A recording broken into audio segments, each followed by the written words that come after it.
为攻克难关，萧炎和魂玉仇恨和愤怒令他堕入魔化。好，并不想与熊战鱼死网破，因此退出离幻境，得见菩提古树.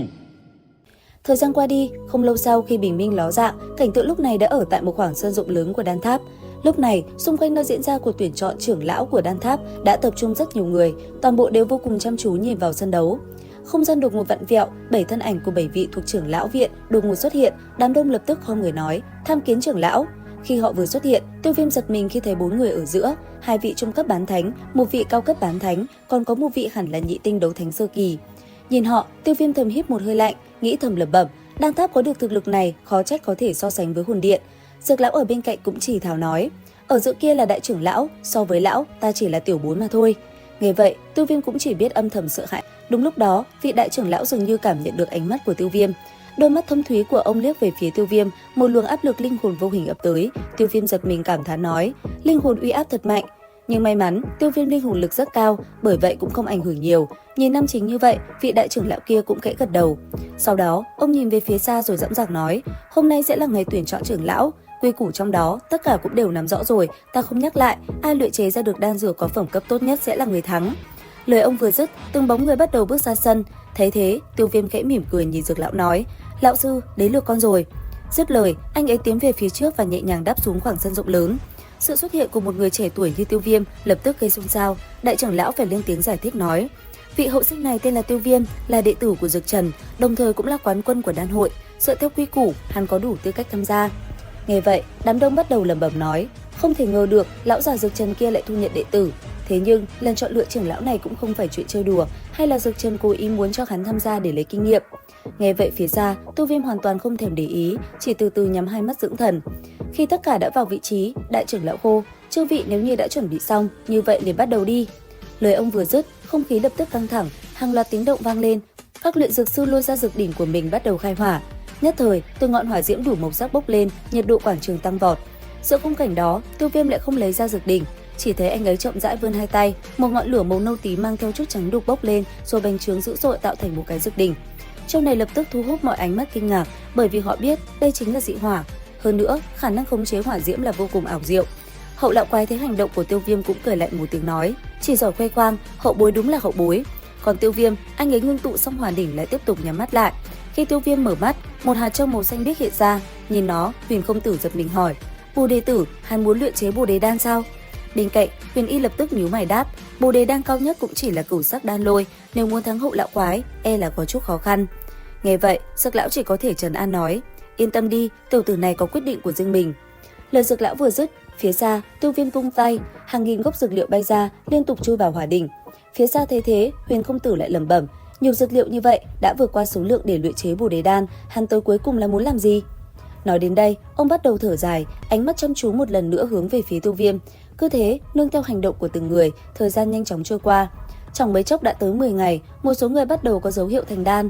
Ầm một tiếng, một người luyện thành, mây đen kéo tới, thất sắc đan lôi xuất hiện, nhưng ở đây, mọi người chỉ lắc đầu. Trong 3 ngày tiếp theo đã có tới 5 lần thất sắc đan lôi xuất hiện. Lúc này trên sân chỉ còn lại vài người, đáng chú ý nhất là hậu lão quái và Tiêu Viêm. Huyền công tử thấy vậy lẩm bẩm, hậu lão quái hẳn là có thể ngưng đan trong vòng 3 ngày, hắn luyện chế viêm ma thanh huyền đan, chắc chắn sẽ đưa tới cửu sắc đan lôi. Bên cạnh, Dược lão bắt đầu lo lắng, ông nhận ra Tiêu Viêm không dùng bất kỳ dược phong cửu phẩm nào mà ông đưa. 3 ngày nữa lại trôi qua, bùng một tiếng nổ lớn vang lên từ phía hậu lão quái. Nhất thời, lão ta đứng dậy, khuôn mặt lộ vẻ tươi cười khó coi. Trên bầu trời lôi vân ngưng tụ, 9 màu sắc rực rỡ xuất hiện, đây chính là cửu sắc đan lôi. Đến đây, hậu lão quái quay đầu nhìn Dược lão, cười lạnh nói, ha ha, Dược Trần, xem ra lần này là lão phu thắng rồi. Lời hắn vừa dứt, Dược lão còn chưa kịp nhíu mày, một tiếng cười nhạt đã vang lên từ sân đấu đáp. Cái đấy thì chưa chắc. Thanh âm vừa dứt, tất cả ánh mắt đổ dồn về Tiêu Viêm, người vừa từ từ mở mắt ra. Thấy vậy, sắc mặt hậu lão quái trầm xuống, lão liếc nhìn hỏa đỉnh của Tiêu Viêm, vẫn không cảm nhận được chút dao động đan dược nào, liền trao phúng hỏi, tiểu bối, khu môi múa mép ở đây không tốt cho ngươi đâu. Nghe lời khiêu khích ấy, Tiêu Viêm chỉ mỉm cười và đứng dậy. Ngay khi hắn đứng lên, hỏa đỉnh trước mặt đột nhiên rung lên. Trên thềm đá, đại trưởng lão đột nhiên lên tiếng nói, trong hỏa đỉnh có một chút dao động của đan dược. Nghe vậy, 6 vị trưởng lão còn lại kinh ngạc, vì ngay cả họ cũng không cảm ứng được. Còn hậu lão quái, hắn cau mày quát, xả thân ra quỷ. Phía xa, Tiêu Viêm mặc kệ, bàn tay chậm rãi nâng lên rồi chỉ thẳng về phía hỏa đỉnh. Ầm một tiếng, con hỏa long bên trong đỉnh đột nhiên gầm lên một tiếng long ngâm mạnh mẽ, thân thể nó bành trướng dữ dội. Đồng thời, hỏa đỉnh không chịu nổi liền nổ tung, khói lửa nóng rực tràn ra, hỏa long bành trướng lên đến mấy trăm trượng, xoay quanh bầu trời, một cỗ uy thế kinh khủng tràn ra, khiến cho cửu sắc đan lôi của Hậu lão quái cũng phải co rút lại vì sợ hãi. Nhìn cảnh tượng ấy, Hậu lão quái hoảng hốt quát: "Tiểu bối, rốt cuộc ngươi muốn làm gì?" Sắc mặt Tiêu Viêm lạnh lùng quát: "Im lặng cho ta." Lời vừa dứt, uy áp của một đấu thánh cường giả bộc phát, khiến Hậu lão quái sợ rúm người. Còn Tiêu Viêm, anh ấy tập trung lại, thủ ấn biến ảo quát: "Hỏa long ngưng đan." Dứt lời, một loại dao động năng lượng kinh người đột ngột phát ra từ bên trong cơ thể hỏa long. Huyền Không Tử đứng bật dậy, kinh hãi tột độ nói: "Đây là dao động của đan dược, lấy hỏa ngưng vật, đan ẩn trong vật. Dược lão đầu, ta nghĩ ngay cả ngươi cũng không có được loại bản lĩnh này đúng không?" Bên cạnh, Dược lão chỉ biết cười khổ, lão đúng là không làm được. Cùng lúc đó, bầu trời đột nhiên tối sầm lại, vô số mây đen kịt, không phải màu xám mà là màu đen thâm thúy bổ đến. Cửu sắc lôi vân của Hậu lão quái sợ hãi co rúm lại như chuột thấy mèo. Nhìn thấy nó, đại trưởng lão ngẩng đầu lẩm bẩm: "Hắc ma lôi, đã rất nhiều năm rồi mới có thể tiếp tục nhìn thấy nó." Dứt lời, trên bầu trời, đám mây đen vỡ ra một cái khe hình tròn, đen như mực. Một tia sét màu đen lớn từ khe nước phóng ra. Đối diện với nó, Tiêu Viêm lập tức ném ra 5 thân ảnh thiên yêu khôi để đón đỡ.